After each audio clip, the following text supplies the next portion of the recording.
Anak-anakku kelas 12 IPS SMA Negeri 1 Sungai Loban, ketemu lagi kita ya dengan membahas materi lanjutan kita yaitu tentang peluang ya bersama saya.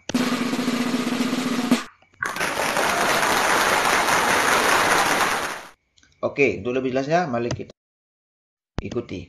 Ya. Percobaan. Yang pertama istilah percobaan adalah karena di peluang ini ya tentu menyangkut tentang percobaan ya.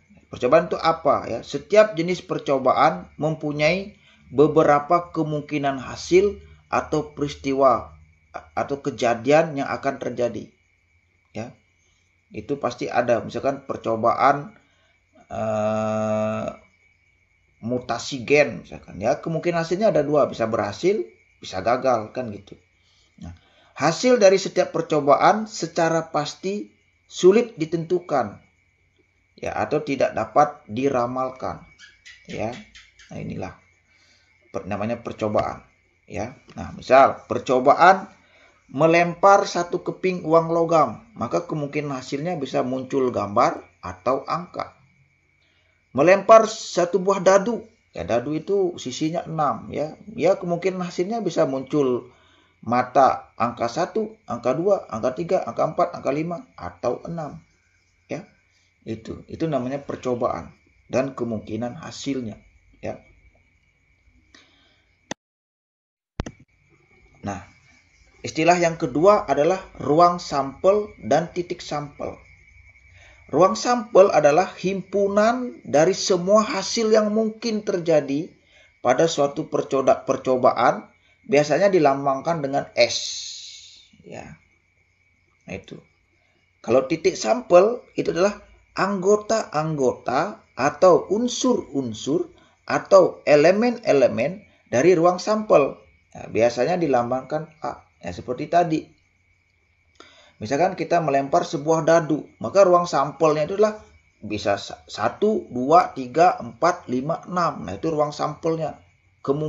Semua kemungkinan yang bisa muncul. Berarti ada 6. Nah, kalau titik sampel, yaitu unsur-unsurnya. Misalkan 1, ya itu titik sampel namanya. Atau 2, atau mungkin orang misalkan angka genap. Nah, berarti angka genap itu berarti 2, 4, 6. Nah, itu disebut titik sampel. Dia adalah unsur-unsur bagian dari ruang sampel. Nah, itu disebut dengan titik sampel. Ya. Oke. Nah, kejadian. Kejadian itu ada dua jenis. Ya. Yang pertama, kejadian elementer atau sederhana adalah suatu kejadian yang hanya mempunyai satu titik sampel. Nah, kemudian kejadian yang kedua adalah kejadian majemuk. Adalah suatu kejadian yang memiliki titik sampel lebih dari satu. Makanya nanti kita membahas peluang ini ada dua jenis peluang.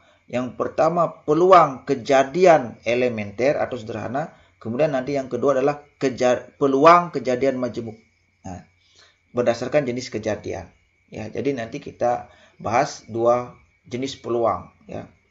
Nah, nanti di pertemuan ini kita bahas dulu yang kejadian sederhana ya, peluang kejadian sederhana. Di pertemuan berikutnya baru kita bahas tentang peluang kejadian majemuk ya.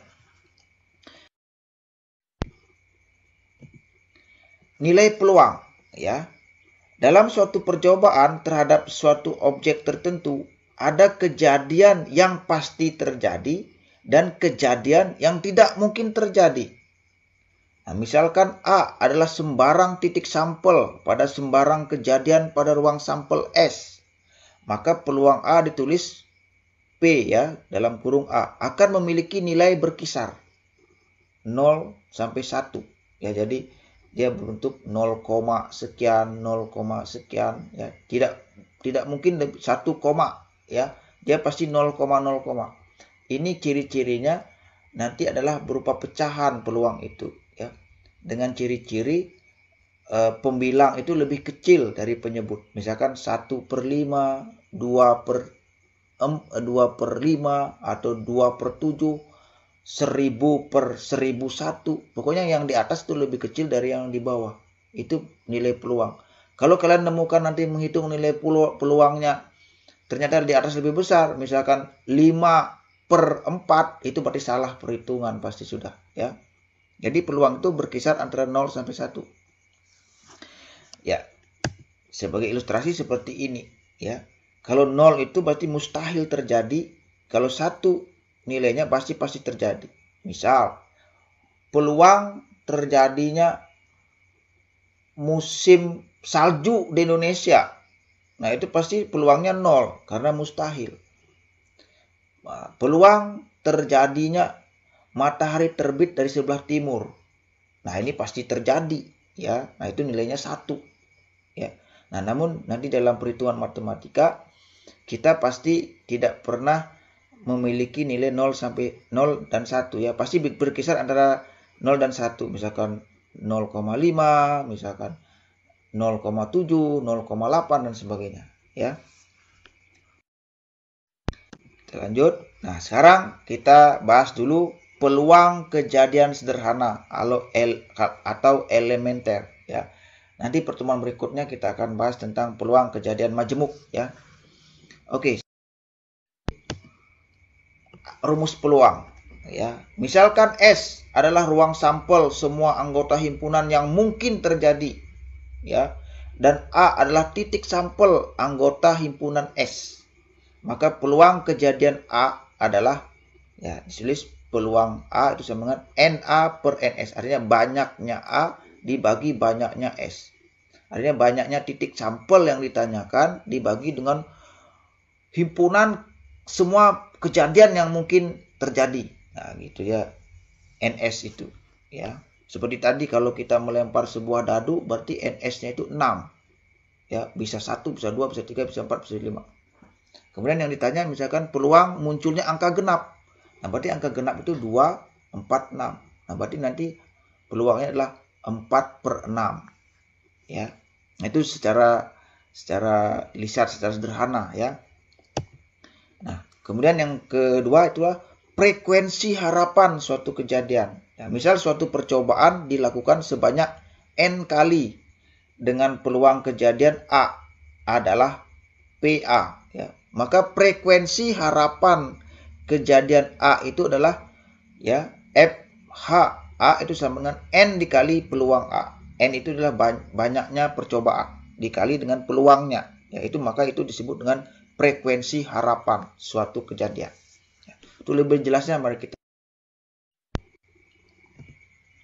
Ya, contoh 1.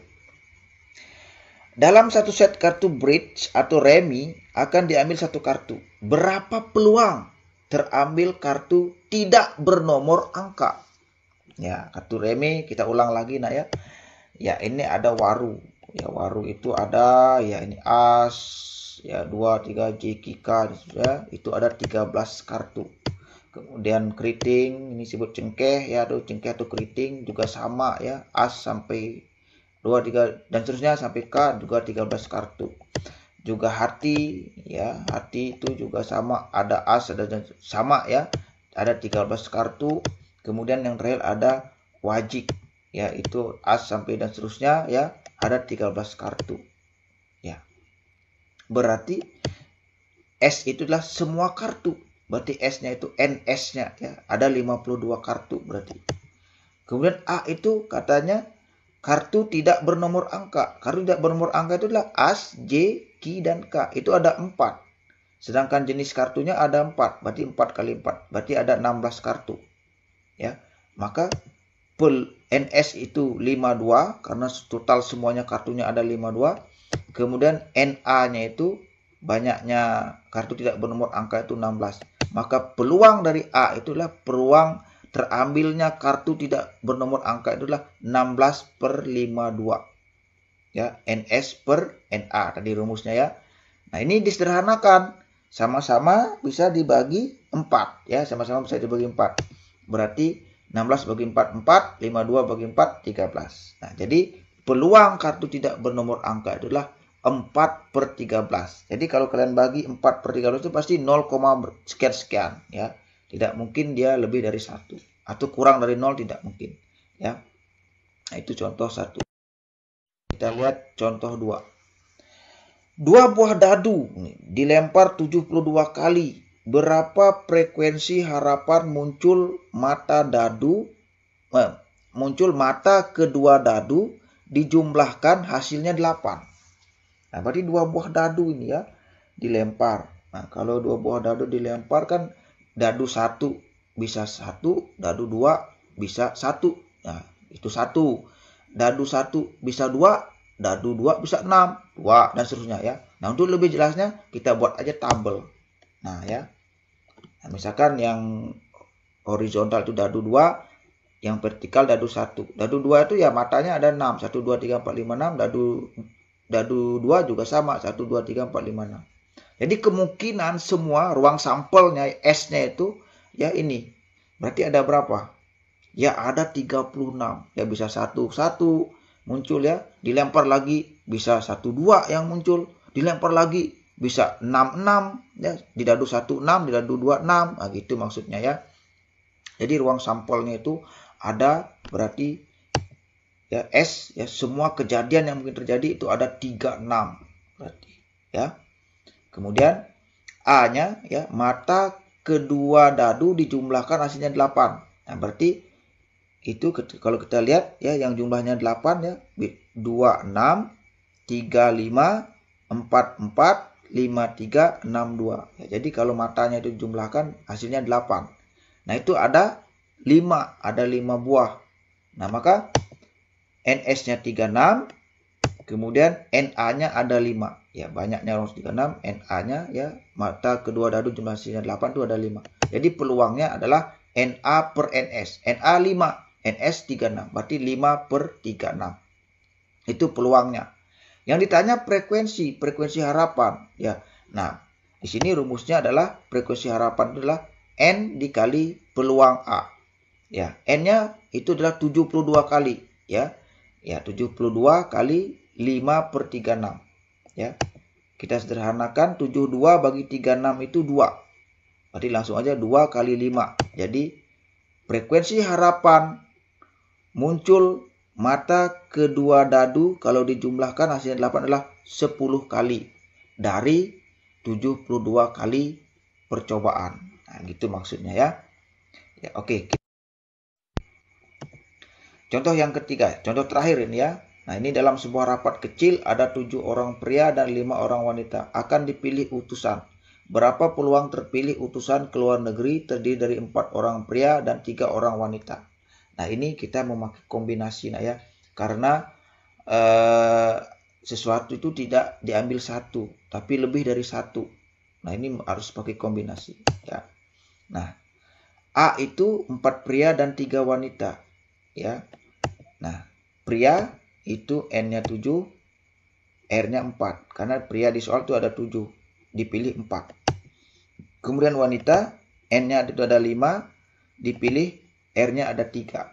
Ya, maka kalau kita buat, maka NA-nya itu banyak adalah kombinasi 74 dikali kombinasi 53. Ya, dengan cara kombinasi ya, ini sudah kalian pelajari, tidak usah saya jelaskan lagi ya. Nah, cukup sampai di sini aja kalian ngerjakannya. 7 kali 5 kali 5 kali 2. Ya. Nah, ini baru dapat NA. Terus NS-nya gimana? NS-nya berarti total-totalnya.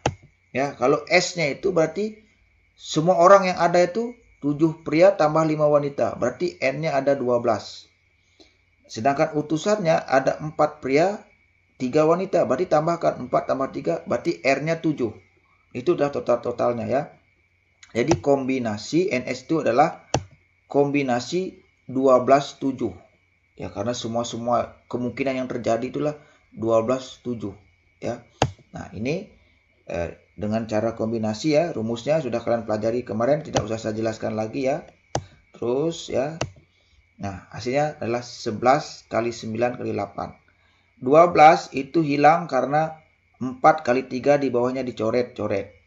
10 itu hilang karena 5 kali 2 ya dicoret-coret. Jadi tinggal 11, 9 sama 8.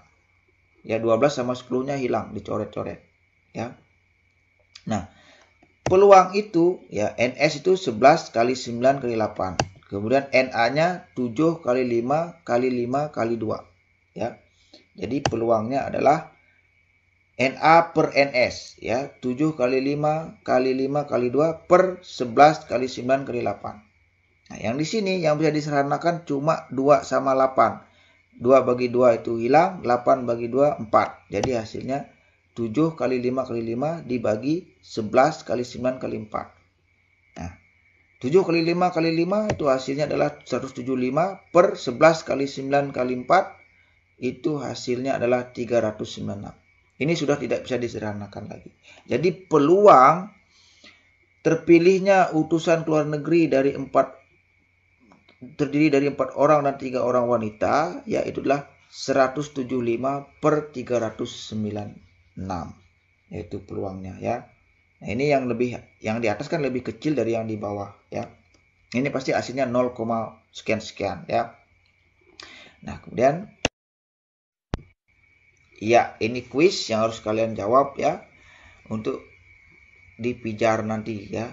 Kuis ya, 2 buah dadu dilempar 18 kali. Berapa frekuensi harapan muncul?